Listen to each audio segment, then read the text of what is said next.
en guerra para proteger la independencia de Polonia. Let me say that it is my hope and belief that Poland will emerge from this war a strong and a happy country.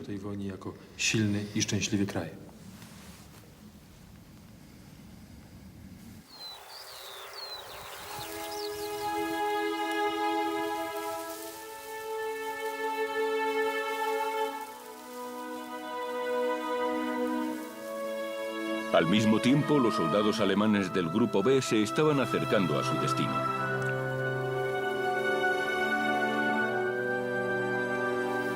Estábamos en una fase de euforia. De pronto, había un ancho cordón plateado, el Volga. Y todos sabíamos que era un lugar al que teníamos que llegar. Era la meta. Posiblemente era la mayor meta de la guerra, llegar hasta el Volga. Más allá del Volga, hacia el este, vimos como un misterio los vastos bosques que llegaban hasta el horizonte.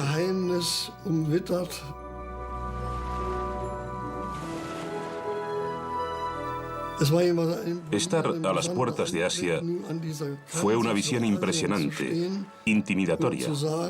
Estábamos ante el Volga. En ese momento, creíamos al 100% en la victoria. Stalingrad.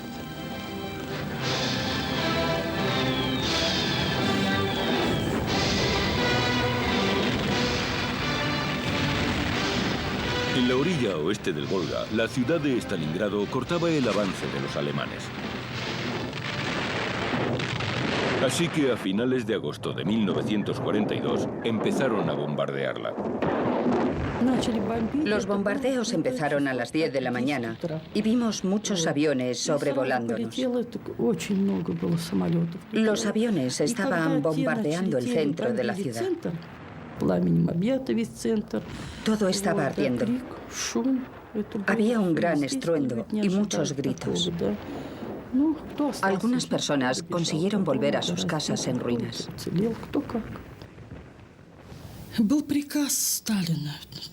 Stalin ordenó no abandonar Stalingrado.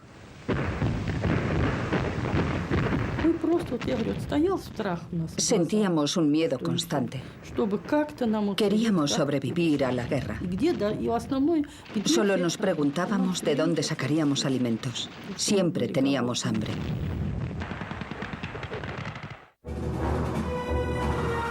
Tres meses después de que los alemanes empezaran el ataque de Stalingrado, los soviéticos planearon su liberación. Parecía que Stalin estaba empezando a mostrar que era capaz de llevar a la Unión Soviética hacia la victoria. Antes apenas hacía caso de los consejos de sus generales, muchas veces con resultados desastrosos. Pero todo estaba cambiando.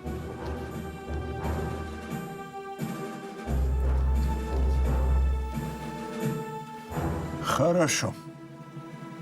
Я согласен с вашим планом. El 19 de noviembre de 1942, más de 1 millón de soldados del Ejército Rojo participaron en la Operación Urano, un intento ambicioso de cercar al ejército alemán en Stalingrado.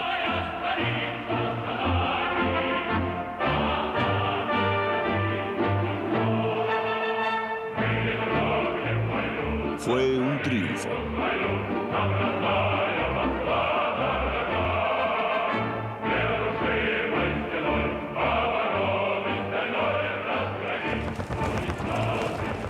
Los alemanes no solo estuvieron al borde de la derrota en Stalingrado, sino que también se tuvieron que retirar, alejándose de los campos petrolíferos del Cáucaso.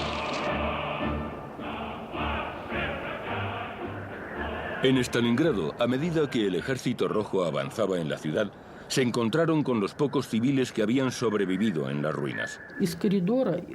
Uno de los soldados abrió la puerta de nuestra habitación. Mi hermano gritó: «No nos maten, somos rusos». El soldado les dijo a los demás: «Chicos, los niños están aquí dentro». Cuando nos vieron, empezaron a llorar.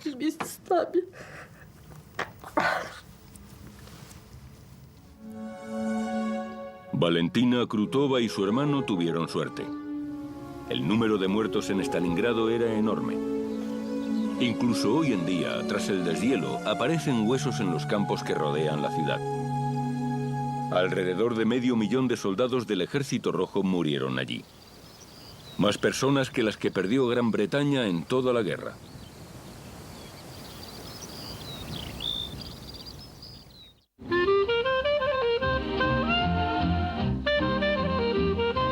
En Occidente, Stalin empezaba a ser considerado un héroe. En los Estados Unidos, el Time Magazine incluyó a Stalin en la portada como Hombre del Año en 1942. La cita concluía: los métodos de Stalin eran duros, pero dieron resultado. Varios meses más tarde, el Life Magazine describió a la policía secreta de Stalin, el NKVD, como una policía similar al FBI. Había mucha gente que se había formado una imagen muy bonita sobre Stalin. El pueblo estadounidense, en su gran mayoría, no era consciente de las purgas soviéticas y de las deportaciones de decenas de miles y de cientos de miles de personas.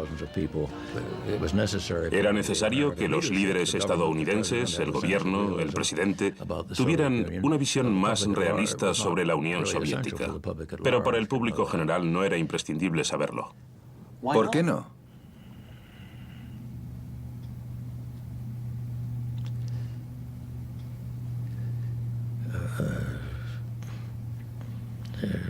Teníamos que ganar la guerra. Eso era lo importante.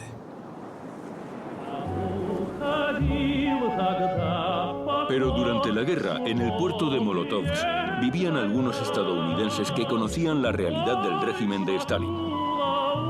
Eran marineros aliados que esperaban al norte de la Unión Soviética a que se formasen los convoys de retorno. Vieron cómo la mayoría de los trabajos en la ciudad los hacían los prisioneros políticos y que las autoridades soviéticas no se molestaban en ocultar cómo se les trataba. Un día, varios marineros estadounidenses estaban aquí viendo pasar una fila de prisioneros. Alguien de nosotros tiró una colilla y uno de los prisioneros salió de la fila para recogerla y fumársela. Le mataron. Los guardias le dispararon. Y lo que es aún peor, le dejaron allí tirado en medio de la calle, muerto. Para entonces ya habíamos descubierto que Stalin era un animal, igual que Hitler era un animal. Los dos eran animales, solo que con un idioma distinto. Pero este animal todavía creía que a sus aliados no les importaba demasiado la extensión de los sacrificios soviéticos. Pese a que la ayuda venida de Occidente estaba aumentando, Stalin no veía progresos en cuanto al segundo frente. La atmósfera estaba tan mal que el embajador británico en Moscú llegó a sugerir que Stalin podría pactar la paz por separado con los nazis si los soviéticos no recibían ayuda. La relación de los soviéticos con Occidente iba a pasar una dura prueba que sería decisiva.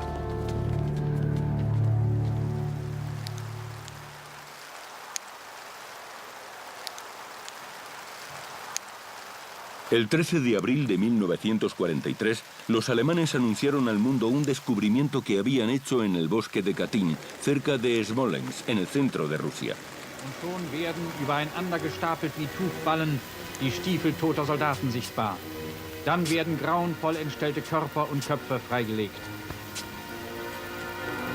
Ermordete Offiziere. Sie wurden seit Jahren von der polnischen Bevölkerung vermisst. Habían encontrado las fosas comunes de varios miles de oficiales polacos desaparecidos y mostraron al mundo las pruebas. El hedor era horrible. Cuando llegamos, los alemanes estaban quitando una capa de tierra de 1 metro de grosor.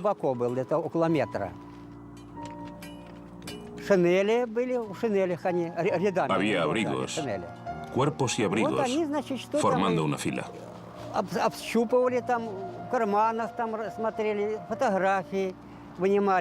Estaban registrando los cuerpos, buscando por los bolsillos. sacando las petacas, los relojes, y crearon un museo. Los alemanes querían testigos.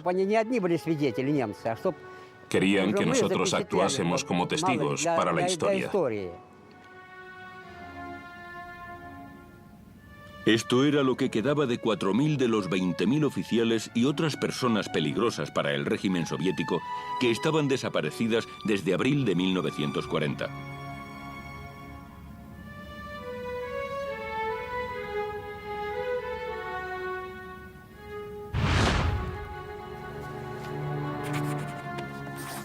En marzo de 1940, Stalin y otros miembros del Politburó firmaron los documentos que llevaron a estas matanzas, aunque los soviéticos oficialmente negaron haber cometido el crimen hasta 1990. Además de los oficiales polacos, Stalin había querido que otros ciudadanos prominentes de la Polonia ocupada fuesen ejecutados a la vez, como Mikhailo Griniv, un importante abogado de descendencia ucraniana.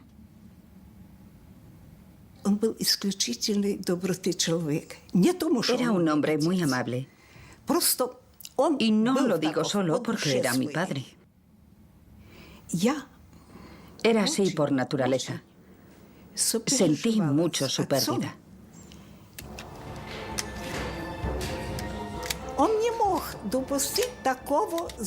Él recibió una educación legal occidental. Y para él no era posible concebir tal crimen.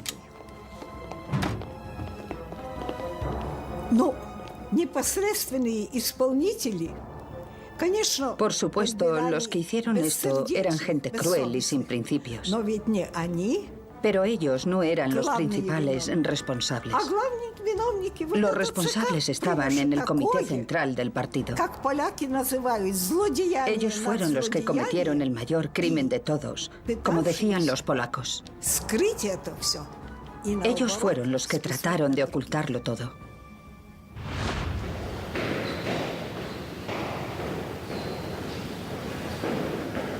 En 1943, aquí, en el Ministerio de Asuntos Exteriores en Londres, un diplomático británico redactó un informe que sugería que la Unión Soviética era responsable de los asesinatos en masa de Katyn. Esto causó toda una serie de respuestas inquietas procedentes de algunos de los miembros más veteranos del ministerio.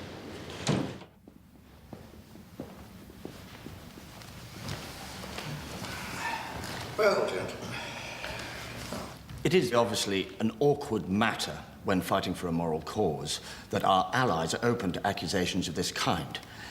It is our intention to deal with war criminals. Yes. I confess that in a cowardly fashion I had rather turn my head away from the scene at Katyn for fear of what I should find there. I think no one has pointed out that on a purely moral plane this is not new. How many thousands of its citizens has the Soviet Union butchered? And quite clearly for the moment, there's nothing to be done.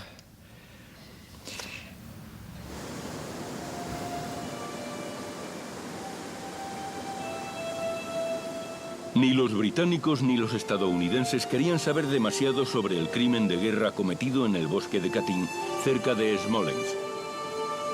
Si Stalin, su aliado, había ordenado las ejecuciones, era mejor que el mundo no lo supiese. Churchill escribió en una nota confidencial de 1943 que no sirve de nada dedicarse a rebuscar en las tumbas de Smolensk 3 años después. El deseo de Stalin de acabar con todos los ciudadanos destacados de Polonia Oriental tuvo muchas consecuencias. Boguslava Griniv nunca encontró los restos de su padre. Todo lo que tiene es su nombre grabado en la lápida de su madre.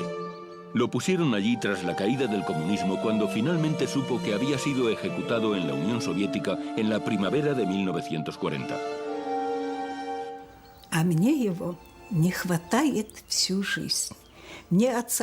Le he echado de menos toda mi vida. La verdad es que le he añorado mucho en mi vida.